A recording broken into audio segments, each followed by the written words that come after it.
Shalom, I'm continuing the teaching on 1 Samuel. Several people were worried when I started doing the mind candy that I will stop doing the teaching on 1 Samuel. But I'm not stopping to do the teaching on 1 Samuel. I'm continuing. We're approaching the end of 1 Samuel. After that, we'll start 2 Samuel, because they're books that go together. They're continuation, direct continuation. When the one stops, the other one starts.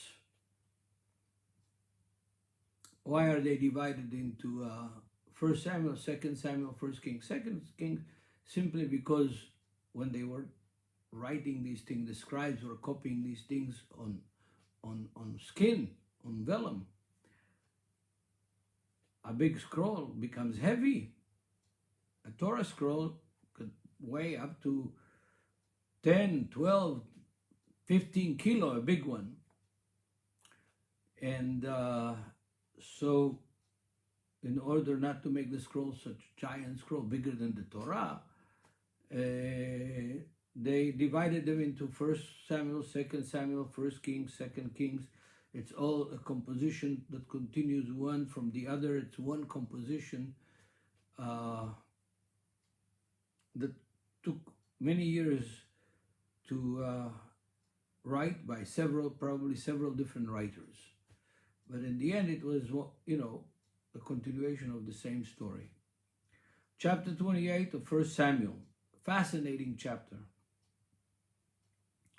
Now it happened in those days that the Philistines gathered their armies together for war to fight with Israel, and Achish said to David, "You assuredly know that you will go out with me to battle, you and your men."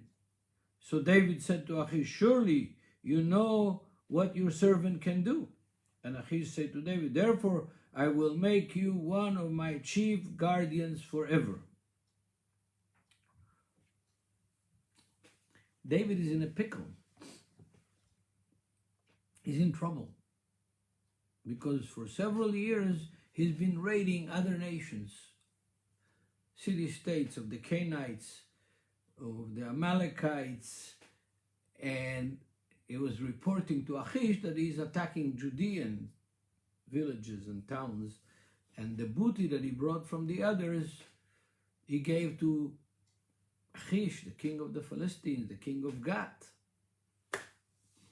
Now the Philistines are going to battle Israel, and Achish wants David to join him, and David and his men, the battle against his own people. He's been deceiving Achish for several years. And Achish says, "David, you are now going to battle with me against Judea, against Israel, against King Saul and Jonathan." David's got to get out of that pickle.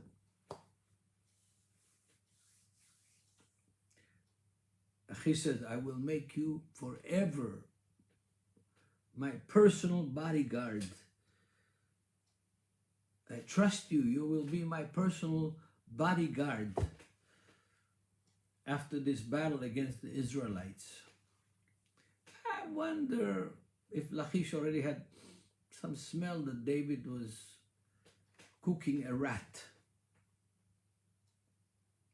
Maybe it was a test that Achish is giving to David to go and battle against Israel. And then in verse 3 of chapter 28, the scenery changes. Something happens. What happens? Samuel, the judge, the prophet, had died, and all Israel lamented for him and buried him in Ramah. His tomb is still there, not far from my house, in his own city. Remember that when Saul and his servant were looking for the donkeys in chapter 9 of 1 Samuel, the servant of Saul said, "Let's go to the man of God who is up there, up the hill." They could see from the spring of water where they were, just below my house, half a kilometer below my house, they could see Ramah, the city of Ramah, And the servant says, let's go up there, talk to the man of God. Maybe he knows where the donkeys are. You know, pastors, preachers, rabbis. I can't put you on hold, and I'm going to just continue. I turned off. It's my son calling from the States, I think. So I'll talk to him later. Sorry, apologize. No way to stop it because my iPad also answers the phone at the same time, so I can't stop it. But continue. So Samuel dies and is buried in Ramah, and the Philistines gather in verse 4, and they come to Shunem. And King Saul and his army are encamped on the Gilboa. Shunem is not far from the Gilboa. It is on the east side of the Gilboa, with the valley of the Beit Shan, the Jordan Valley and the valley of Beit Shan, and the Philistines are encamped there, which is pretty far north from where they are. They're usually south of on the sea coast, south of Jaffa, between Jaffa and Gaza, and now suddenly they are all the way to the north, southern edge of the Galilee, of the Sea of Galilee, and Shunem. They could see the Sea of Galilee from Shunem, and they're ready to fight Israel. And King Saul and his armies gather in Mount Gilboa, which is up higher than Shunem and not far from there. The valley separates the two, and Saul and his army are worried. The word that is used here in chapter 28, verse 5 is that he is no, that's chapter 6.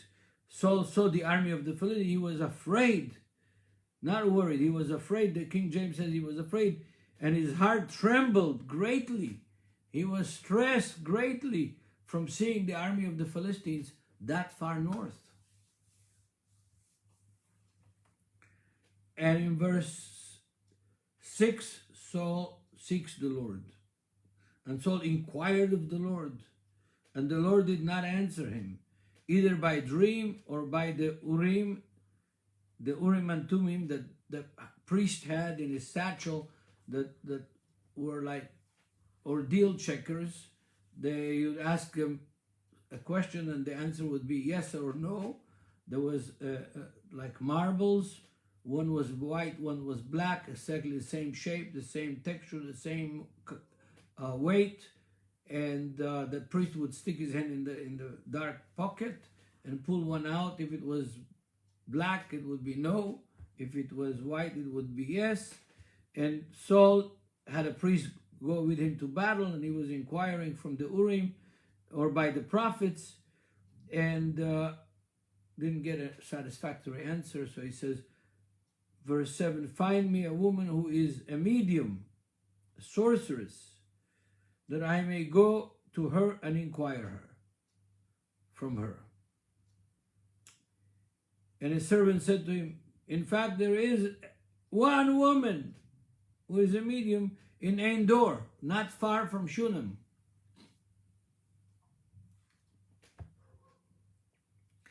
What the text didn't tell us, that Saul had tried to wipe out all the mediums, all the sorcerers and sorceresses in the land of Israel that were involved with witchcraft and with seances and with asking the dead and inquiring of the dead. An ancient Near Eastern practice, pagan practice. But Israel was syncretistic. It always has been.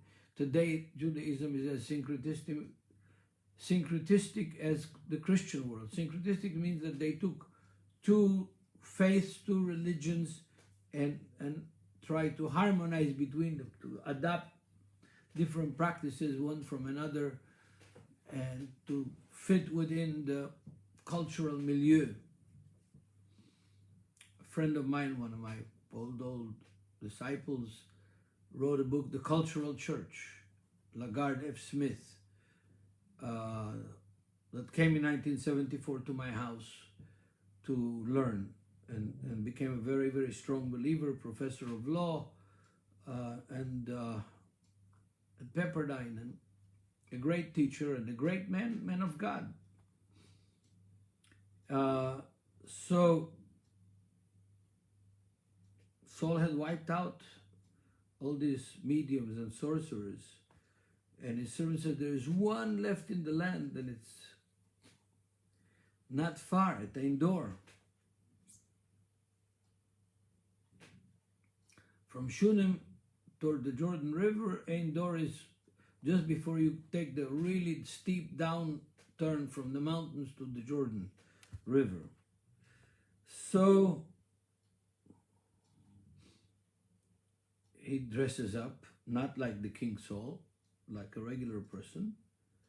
The text says, and Saul disguised himself and put on other clothes, and he went, 2 men with him, and they came to the woman by night, and he said, please conduct the seance for me, and bring up for me the one I shall name to you. And the woman said to him, look, you know that Saul has done how he has cut off the mediums and the spiritists from the land. Why then do you lay a snare for my life to cause me to die? The witch of Endor thought that she recognized Saul immediately. She said, what are you're trying to kill me? You come here to lay a snare on me, to trap me.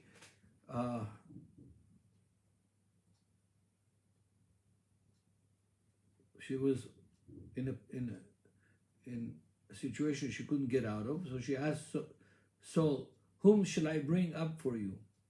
And he said, bring up Samuel for me. When the woman saw Samuel, she cried out with a loud voice, and the woman spoke to Saul, saying, why have you deceived me? For you are Saul. And the king said to her, do not be afraid. What did you see? And the woman said to Saul, I saw a spirit ascending from the earth. And Saul said to her, what is his form? And she said, an old man is coming up, and he is covered with a mantle. And Saul perceived that it was Samuel. And he stooped with his face to the ground to bow down before Samuel, the ghost of Samuel. And Samuel said to Saul, why have you disturbed me by bringing me up? Bring me up from the grave, from the ground. And Saul answered, I am deeply distressed, for the Philistines make war against me, and God has departed from me, and does not answer me any more, neither by the prophets nor by dreams. Therefore I have called you, that you may reveal to me what I should do. So many questions arise from this text. Very important questions. But let me finish reading the text, and then we'll discuss it in greater detail. Verse 16 of chapter 28. Samuel said, so why do you ask me, seeing the Lord has departed from you and has become your enemy? And the Lord has done for himself as he spoke by me. For the Lord has torn the kingdom out of your hand and given it to your neighbor David, because you did not obey the voice of the Lord, nor execute his fierce wrath upon Amalek. Therefore the Lord has done this thing to you this day. Moreover, the Lord will also deliver Israel with you into the hands of the Philistines, and tomorrow you and your son will be with me. The Lord will also deliver the army of Israel into the hands of the Philistines. Verse 20, immediately Saul fell full length on the ground and was dreadfully afraid because of the words of Samuel. And there was no strength in him, for he had eaten no food all day and all night. And the woman came to Saul and saw that he was severely troubled, and said to him, Look, your maidservant has obeyed your voice. I have put my life into your hands and heeded the words which you have spoke to me. Now therefore please heed also the voice of your maidservant, and let me set a piece of bread before you and eat, that you may have strength when you go on your way. But he refused and said, I will not eat. So his servants, together with the woman, urged him and heeded their voice. Then he arose from the ground and sat down on the bed. Now the woman had a fatted calf in the house, and she hastened to kill it. And she took flour and kneaded it and baked unleavened bread for him from it. So she brought it before Saul and his servants, and they ate. Then they rose and went away that night. The end of chapter 28. So we have very serious questions here. First of all, the whole issue of the world of the dead and the world of the living. Can there be communication between the two? Apparently, yes. Apparently, yes. Can pagans communicate with the dead? Apparently, yes. We have ancient Middle Eastern texts that deal with this, with formulas. We have records of pagan kings doing it. We have in Israelite history and in Greek history and in Roman history, the most famous in Greek history is the Oracle of Delphi. And you could say it's all fake. Or maybe it's fake. I don't know. I've never experienced it. I've never been involved in it. I don't want to be involved in it. I am not into it. I'm against it. Because the Bible is against it. The book of Deuteronomy chapter 18, we are commanded not to deal with these things, not to involve ourselves with these things. We are not, to be like the other nations. We don't need it. God gave us the written word, and He gave us the prophets that receive messages from God and deliver them to us. And so, and therefore we are not to be involved in it. We have a strong forbidding. I'm reading to you from Deuteronomy chapter 18, verse 9. When you come into the land which the Lord your God is giving you, you shall not learn to follow the abominations of those nations. There shall not be found among you anyone who makes his son or his daughter pass through the fire, nor who practices witchcraft, soothsayers, or one who interprets omens, or sorcerers, or one who conjures spells, or a medium, or a spiritist, or one who calls upon the dead. For all who do these things are an abomination to the Lord, and because of these abominations, the Lord your God drives them out from before you. You shall be blameless before the Lord your God. For these nations which you will possess, listen to soothsayers and diviners, but as for you, the Lord your God has not appointed such for you. So we are, as Jews, as Israelites, and as believers who have joined the camp of Israel through the blood of Yeshua, we're forbidden to deal with these things. Not Ouija boards, all these things, and they bring sin, and they bring depression, and they bring self-destruction in the end. And that's why King Saul tried to kill all the soothsayers, all the witchcraft, all the witches, and the magicians, and the ones who deal with the dead, and like the text says. He tried to kill, but one escaped him, and that one he went to ask about Samuel. From Samuel, what happened with the door. And Samuel tells him what's going to happen in the war. You and your son are going to die. God has withdrawn the kingdom from you, torn the kingdom from you because of your disobedience.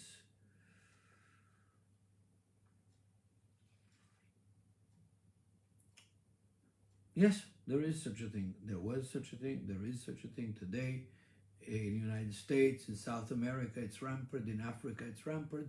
In Israel, it's not rampant, but it still exists. Mainly Jewish, even Orthodox Jews go to Arab women, Muslim Arab women who deal with this kind of witchcraft until today and pay a lot of money, big money, to hear the nonsense that these women do by looking into the coffee cup, into cards, into all kinds of pagan practices. They do exist. But I want to draw the moral of this story in chapter 28. First of all, here I have Saul try to do something right, to get rid of this witchcraft from the land. But in the end, he falls trapped to his own device. In the end, King Saul seeks the only one that is left of these medium, these witches. And he goes to the witch of Endor and asks to discuss with the spirit of dead Samuel what's going to happen. So first of all, that's possible. The Bible teaches, first of all, that when we die, we go to the grave to rest and until the resurrection from the dead. That's in the book of Hebrews. It was appointed unto us once to die, and after that, the judgment. Sheol, Hades, is a place of resting of the souls, waiting for the resurrection. But with certain witchcraft, somebody like this woman in Endor, from Endor, can conjure up the spirit of the dead to come up. That's in the Bible. I didn't write it. I wish it wasn't there, but I didn't write it. Delivered to us by the Holy Spirit with a strong advice not to get involved in it. Stay away from it because it's dangerous, it's bad, it's called an abomination of the Lord. But it does exist. And here you have this story of the witch of Endor that conjures up the spirit of Samuel, and Samuel still has the mantle of a prophet in his reappearance of his spirit. He still has his coat, his prophetic mantle. What can I say? Whatever Samuel predicted will happen, happens in the next chapter. Saul and Jonathan both die in the battle against the Philistines. Way up in the lower Galilee, in Mount Gilboa, above the spring of En-Harod, where Gideon tested his men, how they drink the water with their hand, or they lay down and drink from the water itself, and chose, first 1,000 men, then it minimized to 300 men, and he won the battle against the Amalekites in the Jezreel Valley with 300 men, that's all. Yep. Yeah, dear brothers and sisters, this is an interesting text. I don't want to take forever teaching it and getting into the mechanics of these witches and witchcraft that they used. We are forbidden to use it. We're to stay away from it. Even if we understand it and we studied and we searched it and we researched it, we are still forbidden from touching it and getting involved in it. And that's the best advice I can give you. It's interesting, but it's not for us. But King Saul fell into the trap of his own making, and whatever Samuel prophesied that will happen, happened to him. But the last thing I'm going to say on this is, look, God hid his face from Saul and Jonathan. And he hid his face from Israel. We will see that in Ezekiel. We'll see it in the Torah, in chapter 32 of Deuteronomy. And it's connected, God's hiding his face and God's revealing his face to Israel is connected with Israel's salvation. And probably soon I'll have a chance to discuss it and to talk to you about this issue of hiding the face. God hiding his face from us. And it can happen to nations, it can happen to rulers, it can happen to pastors, it can happen to regular Christians, it can happen to regular Jews, it can happen, and it does happen. It does happen. God can hide his face from us, and that's the worst punishment. It's worse than death. When God hides his face from us and doesn't want to hear us and doesn't hear our prayers. And one of the texts that is interesting in the New Testament, it says that if a husband doesn't take care of his wife and his family, God will not hear his prayers, which means God will hide his face from him. God will ignore him and will leave him to be preyed upon by his own device. We don't want that. We want to stay holy, obedient, faithful to God, to have God on our side as individuals, as families, as communities, and as nations. We want God on our side. Not easy, but it's possible. May God bless all of you. If you have questions, you can always write me. I answer my mail. You can go to Netivyah webpage and right there is a Netivyah's address. I will get it and I will answer. May God bless all of you. In Yeshua's name, amen. We will continue studying 1 Samuel to the end and then continue with 2 Samuel. And from time to time, I will do these mind candy, short lessons to do with interesting things that most Christians don't pay attention to, don't know, don't notice, and some don't even care. But still, I will continue with the mind candy. May God bless all of you. Amen.